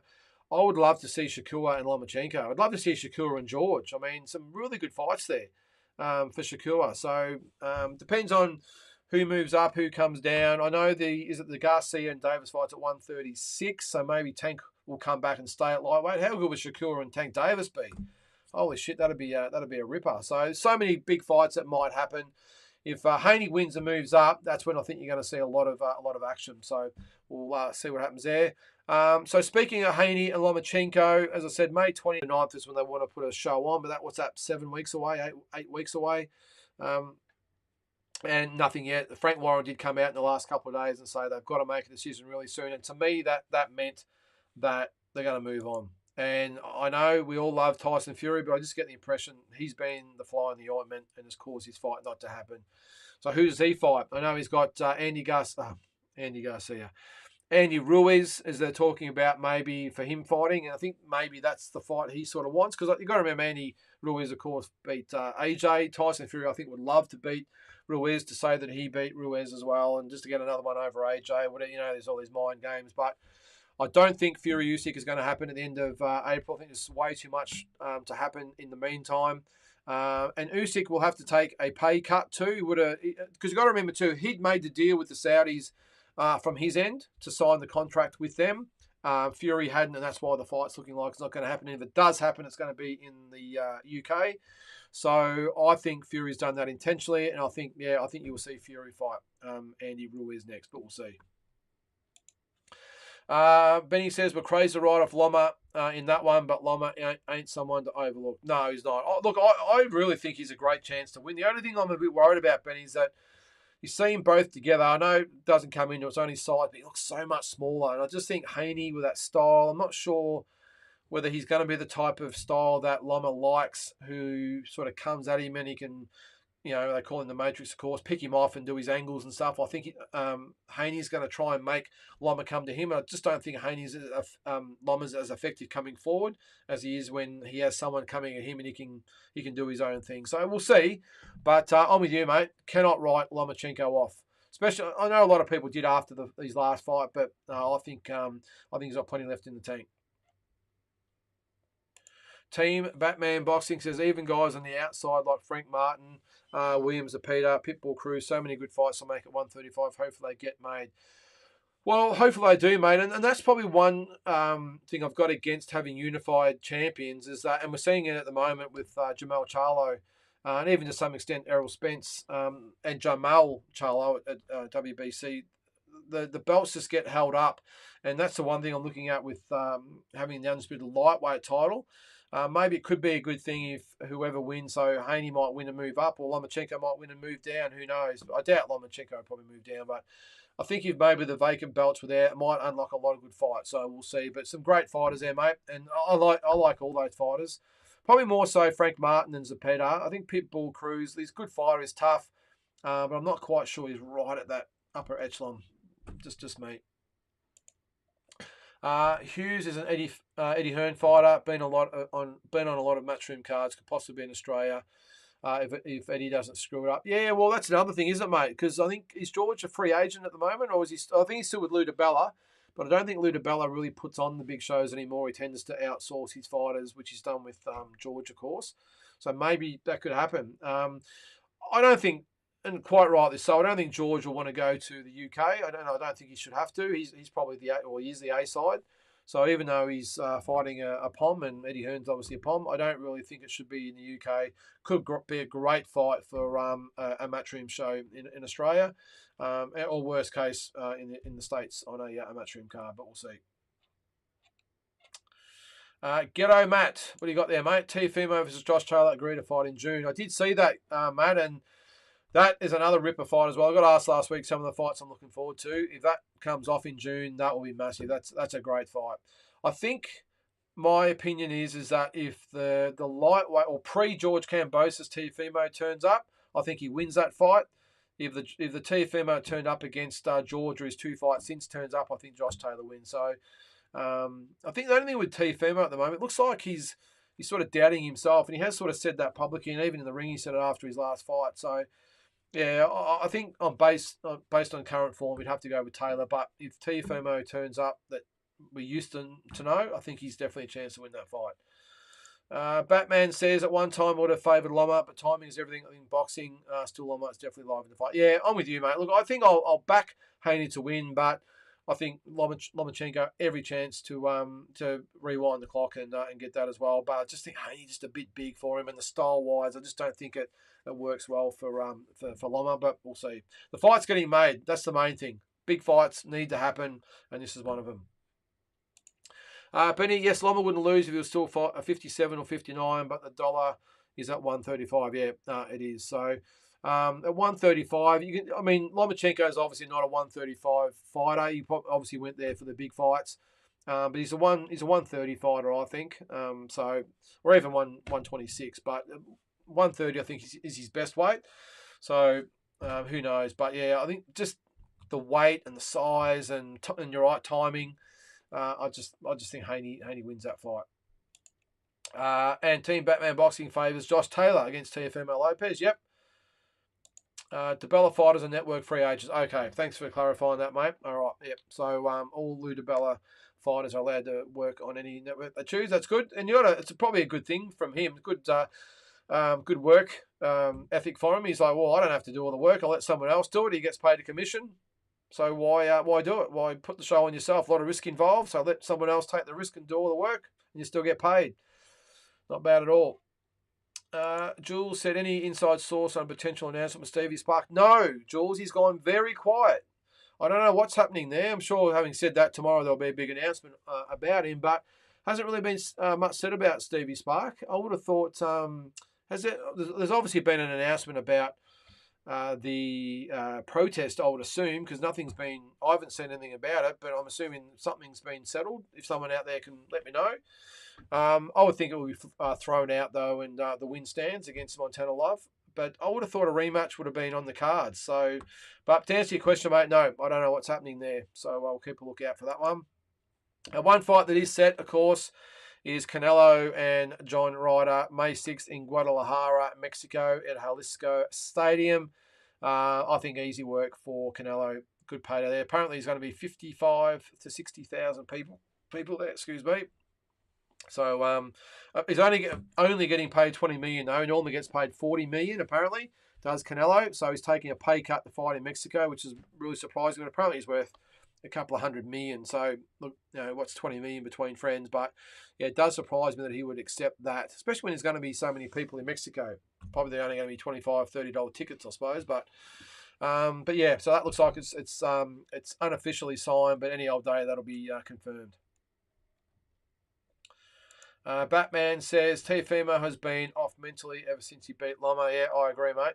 Suddenly you could see it actually affected him very badly. Yeah, doubting himself, and you can't doubt yourself as a fighter. Became a little bit disillusioned. The presser for Kambosos, he just seemed so off. I'll bring that up there. It just seems so off.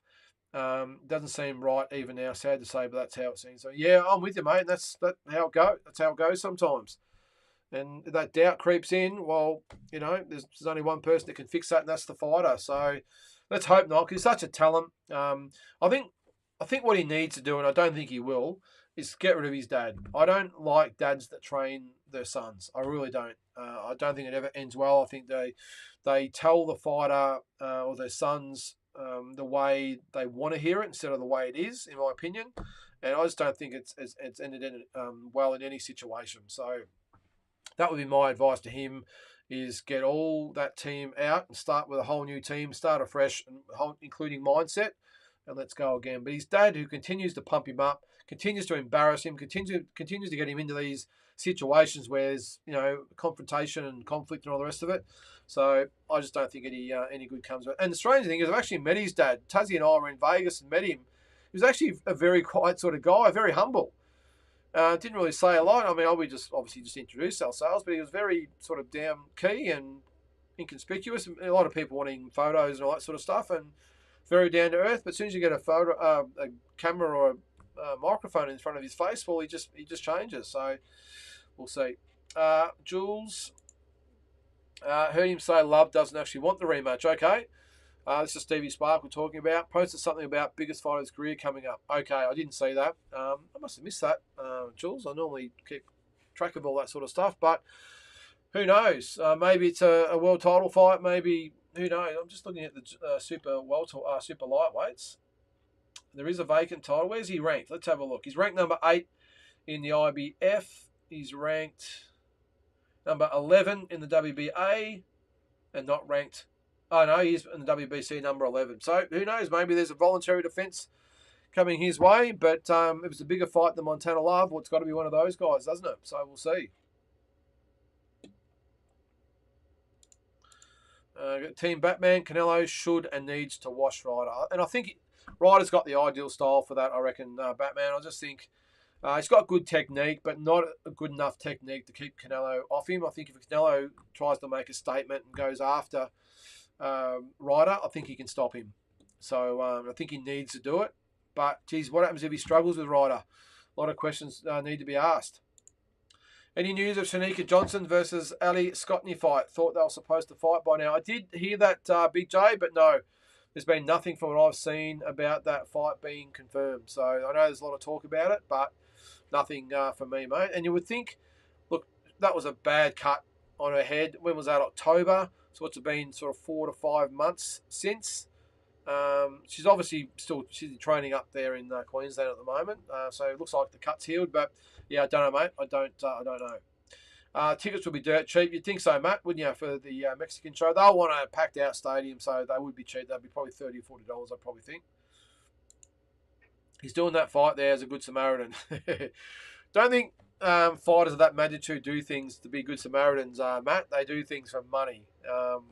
Who knows? But yeah, I would have thought, I've said it before, I would have thought that Eddie Hearn promoting it would have taken him to England. There would have been some massive money for him to be made in England, I would have thought. They would have flocked to the stadium to see Canelo fight against an Englishman. So they probably would have got 60 or 70,000 to Wembley Stadium to see him fight. So, and paid big money for it. So yeah, I just don't get it. I understand he's Mexican. He wants to go back there and fight in front of his hometown. But, geez, I don't know. I just think you go where the money is. Go there at the end of your career for some goodwill fights while you're still hot. You've just given up $20 million, if you will. Batman Boxing says, Tszyu definitely needs a new team who will gain confidence. This is Teofimo Lopez, just from a new set of eyes watching him work out. Sometimes, as I say, change is as good as a holiday. He's had the same people around him for his whole career. Sometimes you've just got to just have a whole clean out and bring in a whole new team and start afresh. And that in your mind can just reset things, get you back on track. Something else changes things up as far as your training, your training methods and everything else. And it just frees you up physically and mentally. It's worth the risk, I think. Benny, I have 3 sons at box and I don't coach any of them. Okay, well there you go. Just want to be the supportive dad rather than the coach. Yep, good call, man. I didn't know you had the 3 sons. But yeah, look, I would be, if I had I've got 2 sons, and if they wanted to be fighters, I would probably start them off. There's some basic stuff at home around the house, but if they wanted to actually get serious about it, I would probably give them off to someone so I could just sit back. I'd still have my opinion, of course, as I'm sure you do as well, Ben, but I just don't think it's good for anyone concerned. I think you need to have that separation. So I'm glad you backed me up on that, mate. So that's it for the international stuff as well. Let's have a quick look at the Box Rec schedule before I go. Any more questions there, guys, put them in there. Let's have a look. So this weekend, as we've gone through the No Limit show, Jarvis versus Penny Emogan. You can see the undercard there. Clark, Ione, Fawcett, Settle, and Talavay and Seiko. Then we're on to the big one, of course. Tim Tszyu, Tony Harrison on the Sunday. Sam Goodman, TJ Doney. My tips, actually, I'll give my tips on Thursday for all these fights on the Deep Dive show. Carl Mazzuti, Ben Mahoney, Paul Alcuso, Unieski, Gonzalez, Isaac Hardman, Rowan Murdoch, Nikita Tszyu, Bo Belbin, Chanel Dargan, and Courtney Martin. Then on the 15th, so the week after, hasn't received a lot of attention, I will say, but Paul Fleming, Charlie Suarez for the IBF, IBO, WBA, WBC regional titles. Clay Waterman, Mark Lucas should be a good fight. Ronald Quinlan, Dylan Wright there, and Manuel Mate always comes to fight against Daniel Carr. A couple of others there. Thursday the 16th, Yusef Dib and Kai McKenzie. That should be a really good fight. I forgot that fight was even happening, to be honest. That will be a ripper. So Yusef Dib, Kai McKenzie, don't miss that one. I'm not sure about the streaming situation. I'll suss it out and see if I can get a link for that. Alex Walters on there, always entertains. Good undercard there as well. And then the other one in Brisbane a week after that. So that's the Box Rec schedule there, guys. If anyone's got any other questions, let me know. I think I've got most of these covered. Actually, let's have a look at the Aussie World Rankings before I go. Let's see who's in there. So I've got the rankings up. Bring it up there. Just quickly before we go, guys. All right.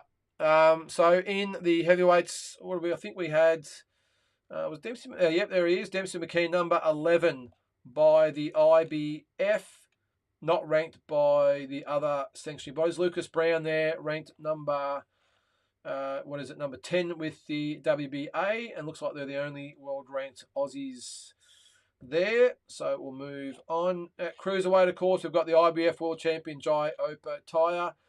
Having a quick look there, we've got Jason Waitley, still number 13 with the IBF.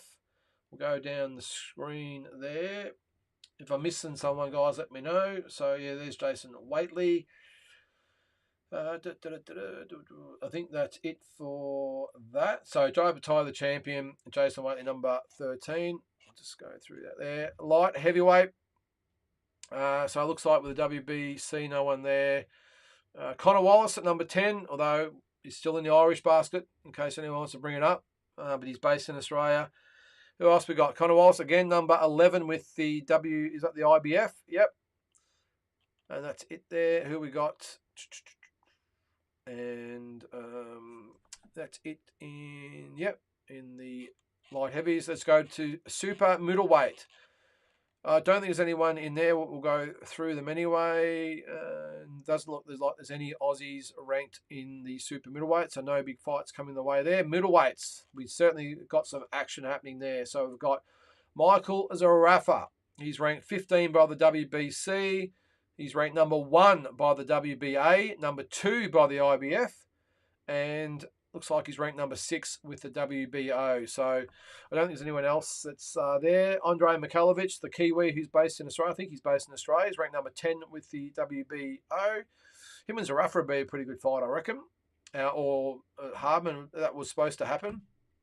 So I think that's it there, guys, for the middleweights. What else we got there? Yeah, I think that's it. Let's go through the super welterweight / junior middles.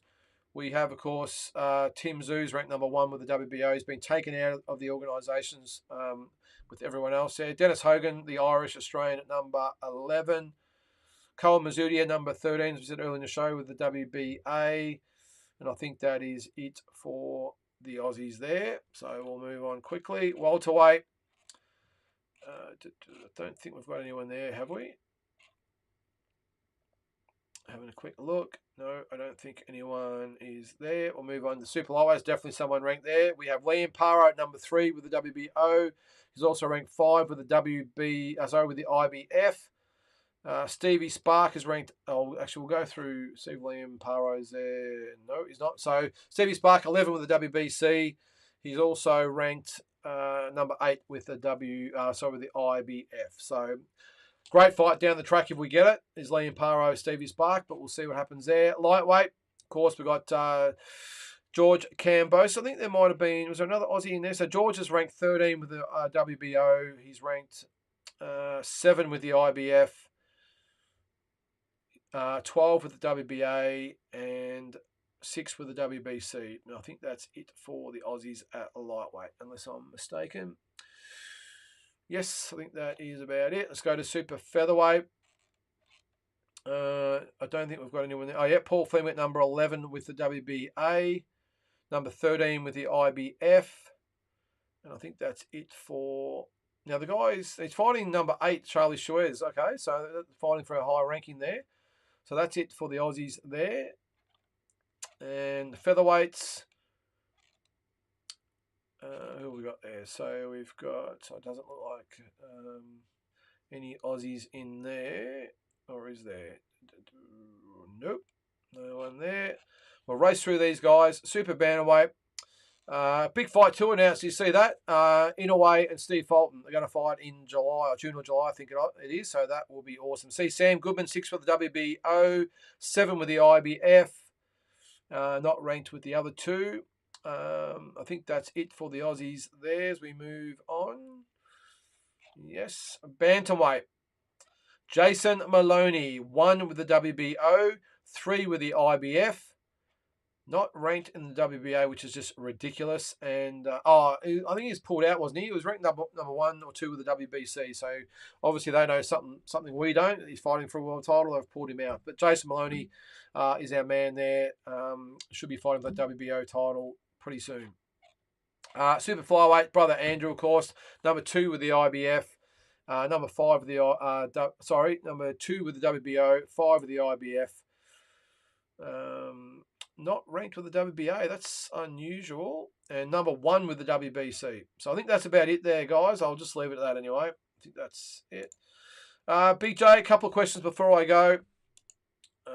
Lynden, you come into the Wood Thompson Wildfighter card in Geelong, March 18. I'll have to see about that one, Big J. I was going to put that on the box rec. We'll go through that next week. That should be a really good card, actually. I think it's Blake Wells and he's fighting Tszyu, which will be a really good fight. So we'll always put some good shows down there, as you've said there, Geelong Stadium on March 18. But I'll have to come back to you on that one, mate. But it will be good to get there. Oakley fighting David Light in March for WBO Cruiserweight title. Yep, that's right, mate. He's a Kiwi, though, isn't he, David Light? But I think he is with no limit either way. So that'll be a ripper. That'll be a really good fight. Where was that one? That was Cruiserweight. Let me just have a quick look at that. So for the WBO, WBO title. So David Light, number 1. I didn't realise he was that high. Okay. A couple more questions there. Paul Fleming's fight will apparently be broadcast on Fight TV for those interested. Thanks, Jules. Yep, awesome. I'll keep a lookout for that. So check out Fight TV. Wilson. Is it Liam Wilson? I must have missed that, mate. Sorry, I thought he'd...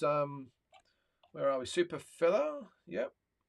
There he is. Missed him. Liam Wilson, number 6 with the WBO. All right, and I'm sure he'll be back amongst it really soon. Geez, wouldn't be a chance of Liam Wilson and Paul Fleming at any stage, would there, Ben? Just while we've got you. What do you reckon, guys? What a fight that'd be. Woof. That would be a ripper. So, look, I understand they're on separate paths, but I've got my Aussie fight fan on here. That would be worth seeing. So, who knows what's going to happen there. All right, guys, I think we'll leave it at that for this week. It's been another great show. Really appreciate you tuning in. Just a quick mention, again, on Thursday night, we'll be boxing the Deep Dive show. Thursday at 7:45. The following week will be the Wednesday. I'll give you those next week's show, but this week 7:45. Make sure you check out the latest episode of What's Your Verdict? Julio Cesar Chavez, Pernell Whitaker from 1993 for the World Welterweight title. It was a draw. Who did you think won the fight? So join me as I go through that. Give an overview of each round, give my verdict at the end. There's a poll on Instagram at the moment as well, so make sure you poll in that one. And at this stage, Whitaker just in front, which is surprising because I had him winning quite convincingly, so we'll see.